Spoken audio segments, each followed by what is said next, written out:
The hum of the Senate hearing room shifted from partisan sparring to an eerie, futuristic kind of caution. Senator Josh Hawley was back at the microphone, facing a Biden administration cabinet secretary. While the session began with the usual political battle lines over taxpayer funding and culture wars, it quickly veered into uncharted territory, a looming, high-tech anxiety creeping into the American heartland. Here's how the second chapter of the hearing unfolded. Hawley started by tossing a rare bouquet to the secretary, praising the department's crackdowns on Big Pharma's misleading TV commercials. But the camaraderie evaporated the moment Hawley pointed to a large poster board resting over his shoulder. On the board was the name of a Missouri organization, Beacon Health Reproductive Network. They just received about $8 million from a Title X grant, Hawley said, his voice tightening. For Hawley, Beacon Health represented everything he fought against.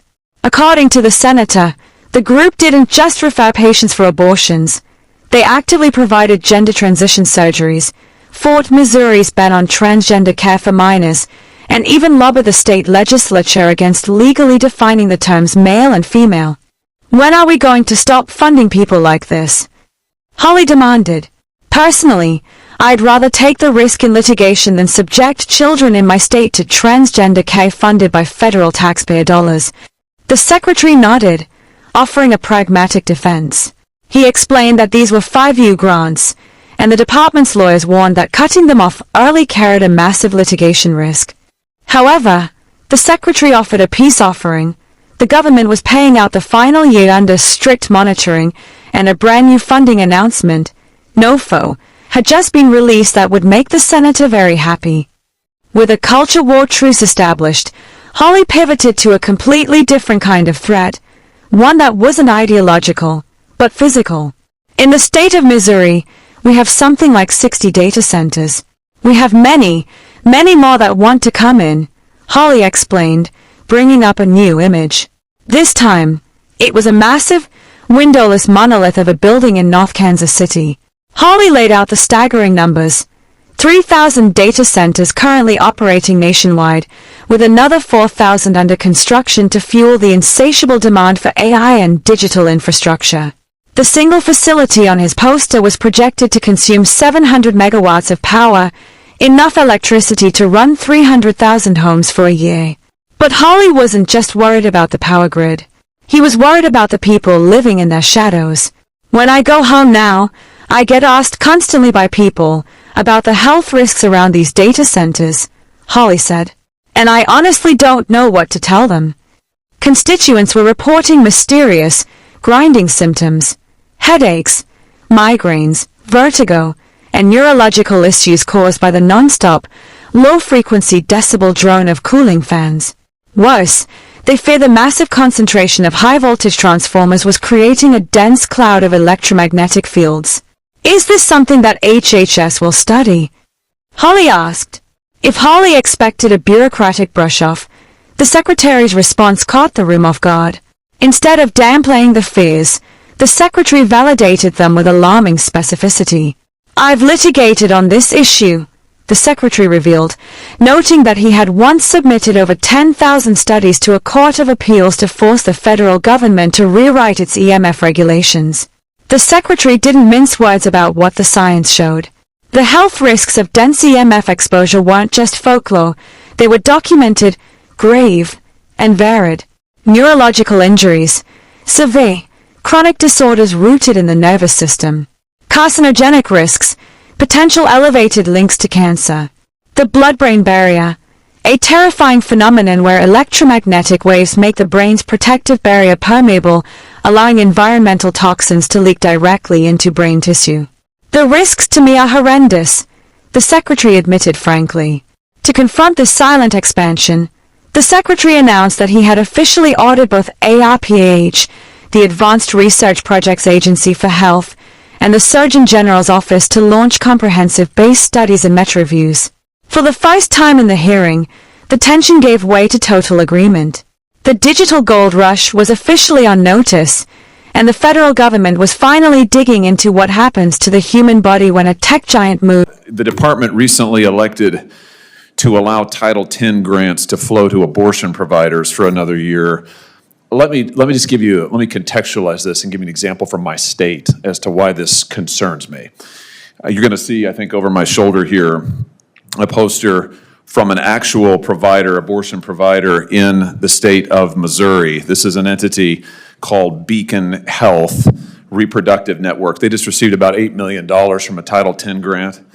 Now, Beacon Health, as you can see here, they do more than just refer for abortions. They also proclaim their support for all bodies. They provide gender-affirming care, including to young people, that's gender transition surgeries.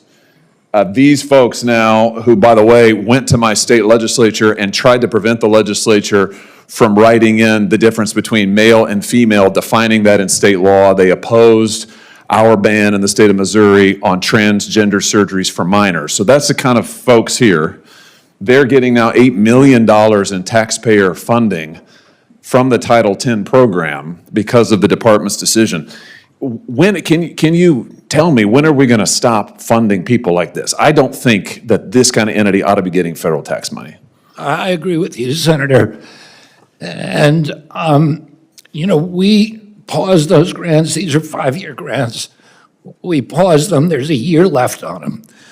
And we looked at the litigation risk, and OGC advised us that it was very, very high.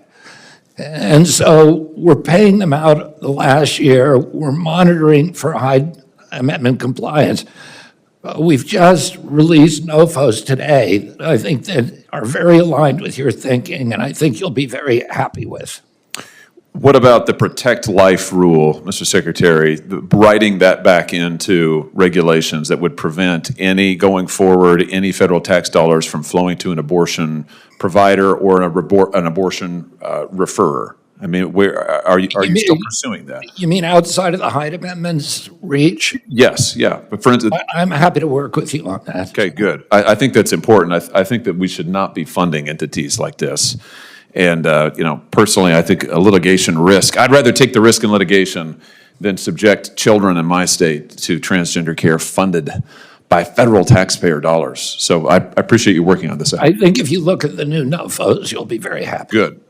On a different subject, there are currently in the state of Missouri something like 60 data centers. We have many, many more that want to come into the state. I think there are 4,000 data centers currently being built in the United States. Over 3,000 are already in operation. When I go home now, I get asked all the time by people who are big MAHA people. I get asked constantly about the health risks around these data centers.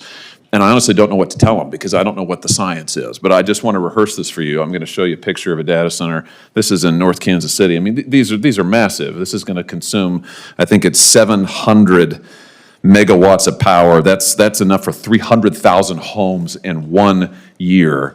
But I get asked constantly things about electromagnetic fields. This is like having these data centers, like having multiple high voltage transformers all located in one place.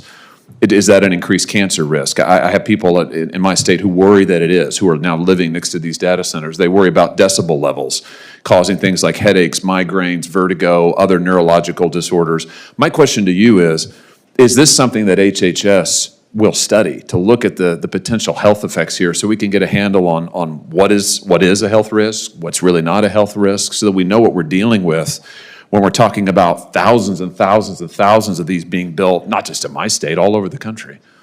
Yes, sir. And I just want to say that I've litigated on this issue. We produced over 10,000 studies for the Court of Appeals, and I won the case to get FTC to redo its regulations on EMFs, and you're right, there's a range of injuries that are very, very well documented. They're neurological, very, very grave neurological injuries, cancer risk, and then just making the blood-brain barrier permeable so more toxins can get into the brain. The risks to me are horrendous, but I've asked both ARPA and the Surgeon General's office to either do meta reviews or to do base studies on this issue so that we can better inform the American public.